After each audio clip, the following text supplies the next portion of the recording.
ചാതുർവർണ്ണ്യം എന്നത് ഒരു മനുഷ്യ വിഭാഗത്തിന്റെ ഉയർന്നതും താഴ്ന്നതുമായ അവസ്ഥകൾ മാത്രമാണ്. അത് മനുഷ്യനെ വെറുതെ വേർതിരിക്കുന്ന വെറുമൊരു സമ്പ്രദായം മാത്രമല്ല. അതിന് മഹത്തായ സങ്കല്പങ്ങൾ ഉണ്ടായിരുന്നു. ആ സങ്കല്പങ്ങളുടെ അടിസ്ഥാനത്തിൽ മാത്രം ക്രമീകരിച്ചിരുന്ന മൂല്യവത്തായ ഒരു സാമുദായിക രീതി മാത്രമാണ് ചാതുർവർണ്ണ്യ വ്യവസ്ഥ. അതിനെ വെറും ജാതി എന്ന പദം കൊണ്ട് അധിക്ഷേപിക്കുകയോ അധമവൽക്കരിക്കുകയോ ചെയ്യുന്നത് ഒട്ടും ശരിയല്ല. കാരണം ബ്രാഹ്മണൻ, ക്ഷത്രിയൻ, വൈശ്യൻ, ശൂദ്രൻ എന്നിങ്ങനെയുള്ള അവസ്ഥകൾ ഒരു ജാതിയെ സൂചിപ്പിക്കുന്നതാണെന്ന് സങ്കല്പിക്കുന്നത് മൗഢ്യം തന്നെയാണ്.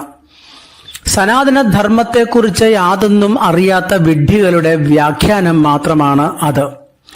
ഭഗവാൻ ശ്രീകൃഷ്ണൻ ഭഗവത്ഗീതയിൽ തന്നെ പറഞ്ഞു വെച്ചിട്ടുള്ളതാണ്, ഗുണങ്ങൾക്കും കർമ്മങ്ങൾക്കും അനുസരിച്ച് മനുഷ്യനെ 4 ആക്കി ഞാൻ വിഭജിച്ചിരിക്കുന്നു എന്ന്. അതിനനുസരിച്ച് ഇന്ന കർമ്മങ്ങൾ അനുഷ്ഠിച്ചാൽ അവർക്ക് ബ്രാഹ്മണനോ ക്ഷത്രിയനോ വൈശ്യനോ ഒക്കെയായി തീരാവുന്നതാണ് എന്ന് ഭഗവാൻ കൃഷ്ണൻ ഗീതയിൽ പറഞ്ഞു വെച്ചിട്ടുണ്ട്. അതായത് 18-ാം അധ്യായത്തിലെ 41 മുതൽ 45 വരെയുള്ള ശ്ലോകങ്ങളിൽ ശ്രീകൃഷ്ണൻ ഇങ്ങനെയുള്ള കർമ്മങ്ങൾ അനുഷ്ഠിച്ചാൽ ബ്രാഹ്മണനും ക്ഷത്രിയനും വൈശ്യനും ഒക്കെയാകാം എന്ന് പറഞ്ഞു വച്ചിരിക്കുന്നു. പൂജ എന്ന് പറയുന്നത് ബ്രാഹ്മണന്റെ തൊഴിൽ അല്ല.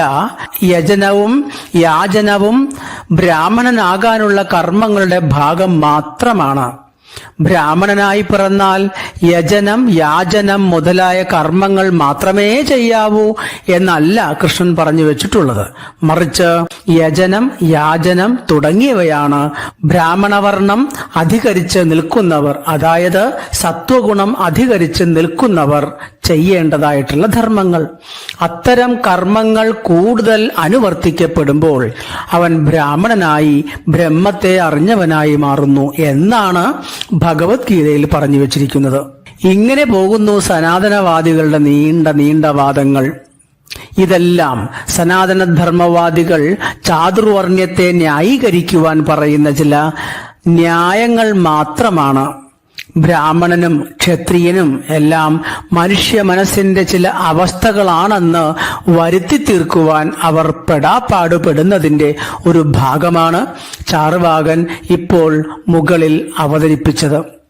ബ്രാഹ്മണൻ, ക്ഷത്രിയൻ തുടങ്ങിയ വിഭാഗങ്ങൾ ജാതിയല്ല എന്ന് കാണിക്കാനുള്ള തത്രപ്പാടിൽ പറഞ്ഞു വന്ന കാര്യങ്ങളാണ് ഇവയെല്ലാം.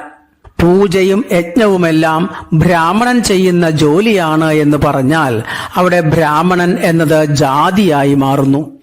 ജന്മനാ ബ്രാഹ്മണനായി ജനിക്കുന്നവർ യജനവും യാചനവും ചെയ്യണം എന്ന് ഒരിടത്തും പറയുന്നില്ല എന്നാണ് സനാതനവാദികൾ പൊതുവെ പറയാറുള്ളത്. കാരണം ഒരു തൊഴിലായിട്ട് ഇത് ബ്രാഹ്മണന് മാറുകയാണെങ്കിൽ ബ്രാഹ്മണൻ എന്നത് ഒരു ജാതി വിഭാഗമായി മാറുന്നു. ജന്മനാ ബ്രാഹ്മണനായി ജനിക്കുന്നു, യജനം ചെയ്യുന്നു. ജന്മനാ ക്ഷത്രിയനായി ജനിക്കുന്നവൻ രാജഭരണം പോലുള്ള കാര്യങ്ങൾ ചെയ്യുന്നു. ജന്മനാ വൈശ്യനായി ജനിക്കുന്നവനോ വ്യവസായങ്ങളും കൃഷിയുമെല്ലാം ചെയ്യുന്നു. ശൂദ്രനായി ജന്മം ലഭിക്കുന്നവരോ മറ്റു 3 വിഭാഗങ്ങളുടെയും സേവകരായി ജീവിച്ചു മരിക്കുന്നു. ഇങ്ങനെയൊക്കെയാണ് കാര്യങ്ങളെങ്കിൽ ഇത് ഒരു തൊഴിലും ഒരു ജാതിയും ഒക്കെയായി തീരും. അതിൽ യാതൊരു സംശയവുമില്ല. അതുകൊണ്ടാണ് ശ്രീകൃഷ്ണൻ ഗീതയിൽ പറയുന്നത് ഒരു തൊഴിലല്ല, ഇത് ബ്രാഹ്മണനായി തീരുവാൻ ചെയ്യേണ്ട കർമ്മങ്ങൾ മാത്രമാണ് ഇതെല്ലാം എന്ന്. ഗീതയുടെ ശ്ലോകം വെച്ച് ഇന്നുള്ള സനാതനവാദികൾ വ്യാഖ്യാനിക്കുന്നത് ഇപ്രകാരം തന്നെയാണ്.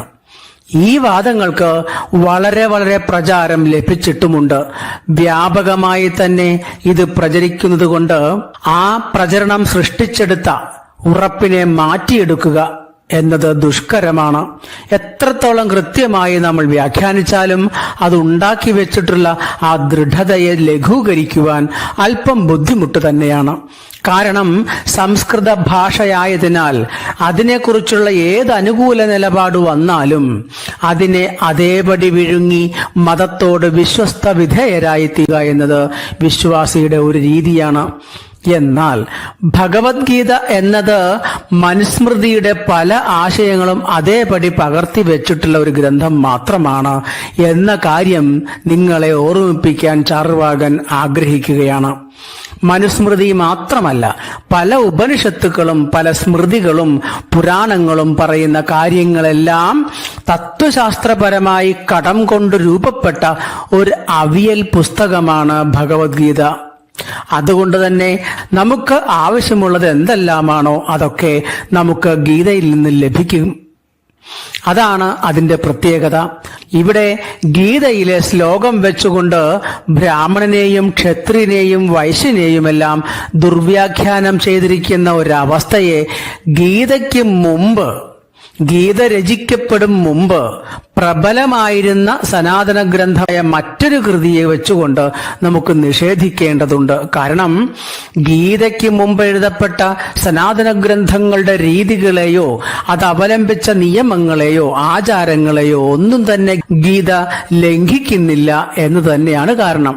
പൂർവ പരമ്പരകളിൽപ്പെട്ടവർ രചിക്കപ്പെട്ട കാര്യങ്ങൾ തന്നെ അതേപടി പിന്തുടരുകയാണ് ഗീതയും ചെയ്യുന്നത്. ഗീതയ്ക്ക് മുമ്പുള്ള ഗ്രന്ഥങ്ങളിലെ ആചാരങ്ങളെയും അനുഷ്ഠാനങ്ങളെയും വിശ്വാസങ്ങളെയും ഗീതയും പിന്തുടർന്നു പോരുകയാണ് എന്നർത്ഥം. അതുകൊണ്ട് തന്നെ ഗീതയിൽ പറഞ്ഞിരിക്കുന്ന ശ്ലോകത്തിന്റെ, അതായത് ഇന്ന കർമ്മങ്ങൾ അനുഷ്ഠിച്ചാൽ ബ്രാഹ്മണനും ക്ഷത്രിയനും വൈശ്യനും ശൂദ്രനുമായി തീരാമെന്നർത്ഥം വരുന്ന 18:41 മുതലുള്ള ശ്ലോകങ്ങൾ അതിനേക്കാൾ പ്രാചീനമായ ഗ്രന്ഥത്തിൽ നമുക്ക് കണ്ടെത്താം. അതിന്റെ കൃത്യമായ അർത്ഥത്തിൽ തന്നെ. അതിനെക്കുറിച്ചാണ് ഇന്ന് ചാർവാകൻ നിങ്ങളുമായി പങ്കുവയ്ക്കുന്നത്. അതായത് ബ്രാഹ്മണൻ ചെയ്യേണ്ട കർമ്മങ്ങളായ പൂജ, യാഗം തുടങ്ങിയവയെല്ലാം ബ്രാഹ്മണൻ അനുഷ്ഠിക്കേണ്ട ധർമ്മങ്ങളാണെന്ന് കൃഷ്ണൻ പറഞ്ഞു വെച്ചിട്ടുണ്ട്. പക്ഷെ ഇതൊന്നും ബ്രാഹ്മണന് ജീവിക്കാൻ വേണ്ടിയുള്ള തൊഴിലുകൾ അല്ല എന്നും കൃഷ്ണൻ പറഞ്ഞു വെച്ചിട്ടുണ്ടെന്നാണ് സനാതനവാദികൾ പൊതുവെ വാദിക്കാറുള്ളത്. പൂജാദികളെല്ലാം ഒരു തൊഴിലായി നിങ്ങൾ കാണരുതെന്നാണ് അതിന്റെ ചുരുക്കം. എന്നാൽ ഈ പൂജകൾ, യാഗങ്ങൾ മുതലായവയെല്ലാം ബ്രാഹ്മണർക്ക് ജീവിച്ചു പോകാനുള്ള ജീവനോപാധികൾ മാത്രമാണെന്ന്, വെറും തൊഴിലുകൾ മാത്രമാണെന്നതായിരുന്നു സനാതനധർമ്മ സംസ്കാരത്തിന്റെ ആ പഴയ സങ്കല്പം. ഇക്കാര്യം നമുക്ക് ഗീതയേക്കാൾ പ്രാചീനമായ സനാതന ഗ്രന്ഥത്തിൽ നിന്ന് തന്നെ കണ്ടെത്താം. അതായത് പൂജയും യാഗവും യജ്ഞവുമെല്ലാം ബ്രാഹ്മണന് ജീവിക്കാൻ വേണ്ടി മാത്രം ഉണ്ടാക്കിയിട്ടുള്ള തൊഴിലുകൾ മാത്രമായിരുന്നു എന്ന് പറയുന്നതാണ് ആ പഴയ ഗ്രന്ഥം. അത് ചാർവാകൻ ഇന്ന് പരിചയപ്പെടുത്താം. ഈ ഗ്രന്ഥത്തിൽ പച്ചയ്ക്ക് പറയുന്ന ഇക്കാര്യമാണ് അല്പം സൗന്ദര്യവൽക്കരിച്ച് ഭഗവത്ഗീതയിൽ കൃഷ്ണൻ അഥവാ വ്യാസൻ പറഞ്ഞു വയ്ക്കുന്നത്. പൂജയും യാചനവും യജനവും എല്ലാം ബ്രാഹ്മണന്റെ തൊഴിലുകൾ മാത്രമാണെന്നും ജീവിക്കാൻ വേണ്ടിയുള്ള തൊഴിലുകൾ മാത്രമാണ് ഇതെന്നും ഏത് ഗ്രന്ഥത്തിലാണ് പറഞ്ഞിരിക്കുന്നത് എന്ന് നമുക്ക് നോക്കാം. ഭൃഗുസംഹിതയിൽ തന്നെ. ഭൃഗുസംഹിതയിലെ പല ആശയങ്ങളും ഭഗവത്ഗീതയിൽ അതേപടി പകർത്തിയിട്ടുണ്ട്.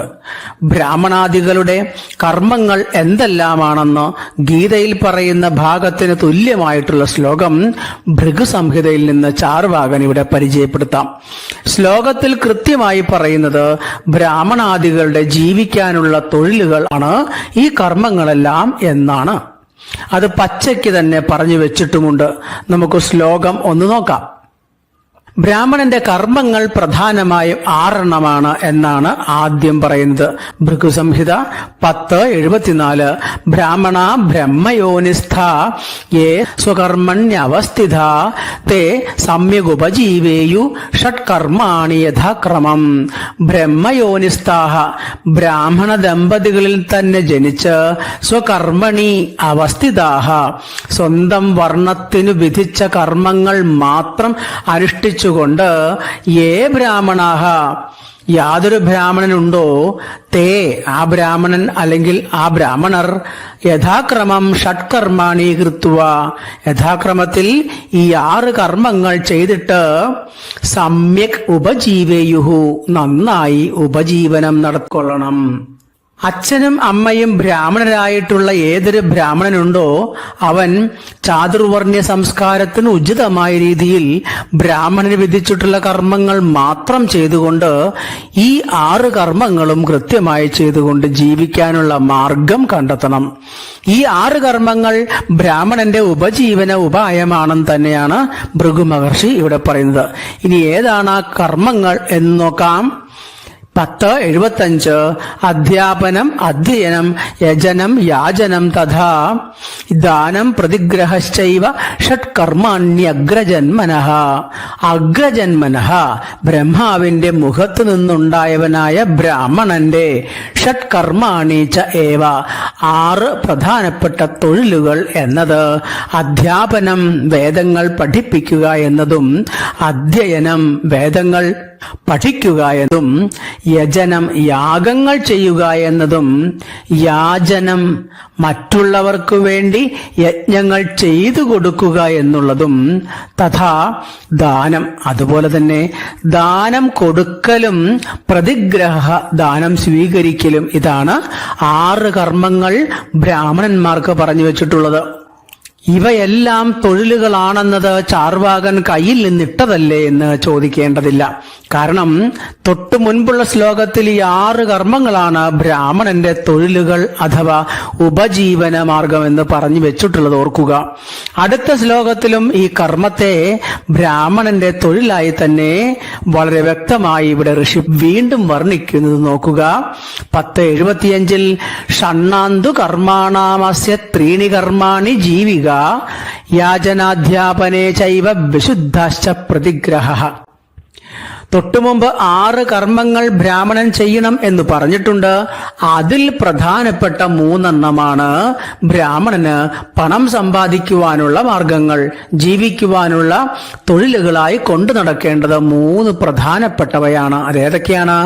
അസ്യ അതായത് ബ്രാഹ്മണന്റെ, നേരത്തെ പറഞ്ഞ ബ്രാഹ്മണന്റെ, ബ്രാഹ്മണ മാതാപിതാക്കൾക്ക് ജനിച്ച ചാതുർവർണ്ണ്യ സംസ്കാരത്തിന് അനുചിതമായിട്ടുള്ള കർമ്മങ്ങളിൽ മാത്രം മുഴുകുന്ന ആ ബ്രാഹ്മണന്റെ ഷണ്ണാം കർമാണാം മേൽപ്പറഞ്ഞ 6 കർമ്മങ്ങളിൽ 3 കർമാണി 3 കർമ്മങ്ങൾ ജീവികാഹ ഭവന്തി ജീവനോപായത്തിനുള്ളതാണ്, ജീവിക്കാനുള്ള തൊഴിലുകളാണ്. യാചനാധ്യാപനേച യാചനം അഥവാ മറ്റുള്ളവർക്കായി യാഗം ചെയ്തു കൊടുക്കൽ, അധ്യാപനം അഥവാ പഠിക്കാൻ അർഹരായവരെ പഠിപ്പിക്കൽ, ഏവ വിശുദ്ധാത് ദാനം സ്വീകരിക്കേണ്ടവരിൽ നിന്നും മാത്രം പ്രതിഗ്രഹച്ച ദാനം വാങ്ങുക എന്നതുമെല്ലാമാണ് പണം സമ്പാദിക്കുവാനുള്ള ആ തൊഴിലുകൾ. ആരുടേത്? ബ്രാഹ്മണന്റേത്. ഇവിടെ കൃത്യമായി തന്നെ പറഞ്ഞു വയ്ക്കുന്നു ബ്രാഹ്മണാദി വർണ്ണങ്ങളുടെ തൊഴിലുകളാണ് ഇതെല്ലാം എന്ന്. ഏതെല്ലാം? മറ്റു രാജാക്കന്മാർക്കു വേണ്ടി യാഗം ചെയ്തു കൊടുക്കുക, ആ രാജാക്കന്മാരെ യജമാനന്മാരാക്കി നിർത്തി യാഗം ചെയ്യുക, എന്നിട്ട് അവരിൽ നിന്നും ഭീമമായ ദക്ഷിണ വാങ്ങുക. ഇതൊക്കെയാണ് പ്രധാനമായിട്ടും ബ്രാഹ്മണന്റെ തൊഴിൽ അഥവാ ധനാഗമന മാർഗം. ഗീതാശ്ലോകത്തെ തെറ്റായി വ്യാഖ്യാനിക്കുന്നവർ ശ്രദ്ധിക്കുക. ആ ശ്ലോകത്തിൽ വ്യാസൻ അഥവാ കൃഷ്ണൻ പറഞ്ഞു വെക്കുന്നത് പൂജ എന്നതും യജ്ഞം എന്നതുമെല്ലാം ബ്രാഹ്മണന് ജീവിക്കാനുള്ള തൊഴിലുകൾ മാത്രമാണെന്നതാണ്. അല്ലാതെ സനാതനവാദികൾ വാദിക്കുന്നത് പോലെ പൂജയും യജ്ഞവുമെല്ലാം ഒരാളെ ബ്രാഹ്മണനാക്കി മാറ്റാനുള്ള കർമ്മങ്ങളായിട്ടല്ല ഗീതയും പറഞ്ഞിട്ടുള്ളത്. വേദങ്ങൾ ദ്വിജന്മാരെ അഥവാ ത്രൈവർണികരെ പഠിപ്പിക്കുന്നതും ജീവിക്കാനുള്ള തൊഴിലായിട്ട് തന്നെ വേണം കരുതാൻ. അതും ഇവിടെ പറഞ്ഞു വെച്ചിട്ടുണ്ട്. അതുപോലെ ത്രൈവർണികരിൽ നിന്നും ഭിക്ഷ സ്വീകരിച്ചുകൊണ്ടും ദാനം സ്വീകരിച്ചുകൊണ്ടും ജീവിക്കാനുള്ള മാർഗം ബ്രാഹ്മണൻ കണ്ടെത്തണം എന്ന് തന്നെയാണ് ഇവിടെ ഭൃഗു മഹർഷി പറയുന്നത്. ഇതാണ് യഥാർത്ഥത്തിൽ സനാതന സംസ്കാരത്തിൽ പറഞ്ഞു വെച്ചിട്ടുള്ളത്. ബ്രാഹ്മണന് പ്രധാനമായും 6 എണ്ണമുണ്ട്. അതിലേറ്റവും പ്രധാനപ്പെട്ട 3 എണ്ണമാണ് കാശ് സമ്പാദിക്കാനുള്ളത്. 1 യാഗം ചെയ്തു കൊടുക്കുക രാജാക്കന്മാർക്കു വേണ്ടി. 2 വേദങ്ങളെല്ലാം മറ്റു ത്രൈവർണികരെ പഠിപ്പിച്ച് സമ്പാദിക്കുക. 3 ത്രൈവർണികരിൽ നിന്നും ദാനമായിട്ട് പണം സ്വീകരിക്കുക. ഇങ്ങനെ 3 യഥാർത്ഥത്തിൽ ബ്രാഹ്മണന്മാർ അനുഷ്ഠിക്കേണ്ട ജോലികൾ, തൊഴിലുകൾ, പൂജ മുതലായവ മുഴുവനും ബ്രാഹ്മണന്റെ തൊഴിലുകളായിരുന്നു, തൊഴിലുകളാണ് എന്നർത്ഥം. ഇതിനെല്ലാം ഒരൊറ്റ അർത്ഥമേയുള്ളൂ. പ്രാചീന ഭാരതത്തിൽ ജാതികൾ പ്രധാനമായും 4 തന്നെയാണ്: ബ്രാഹ്മണൻ, ക്ഷത്രിയൻ, വൈശ്യൻ, ശൂദ്രൻ. ഈ 4 ജാതികളുടെ മുൻഗണനാക്രമത്തിലുള്ള ശ്രേണീബദ്ധമായ ഒരു ജീവിതം തന്നെയായിരുന്നു പ്രാചീനമായ ഏറ്റവും വലിയ സംസ്കാരം. അതിൽ ഓരോ വർണ്ണങ്ങൾക്കും പ്രത്യേകം തൊഴിലുകൾ പറഞ്ഞു വെച്ചിട്ടുണ്ട്. ഈ തൊഴിലുകൾ ഓരോ വർണ്ണങ്ങളും കൃത്യമായി പാലിച്ചുകൊണ്ടുള്ള ജീവിതത്തെയാണ് സനാതനധർമ്മ സുവർണ കാലഘട്ടം എന്ന് പറഞ്ഞിരുന്നത്. അങ്ങനെയുള്ള സമൂഹത്തിൽ ഒരു വർണ്ണം മറ്റൊരു വർണ്ണത്തിന്റെ തൊഴിലെടുക്കുവാൻ പാടില്ല. അങ്ങനെ ഒരു വർണ്ണത്തിന്റെ തൊഴിൽ ഏർപ്പെടുന്ന മറ്റു വർണ്ണത്തിലെ ആളുകൾ പാപികളായി മാറും എന്നും പച്ചയ്ക്ക് ഗീത പറഞ്ഞു വെച്ചിട്ടുണ്ട്.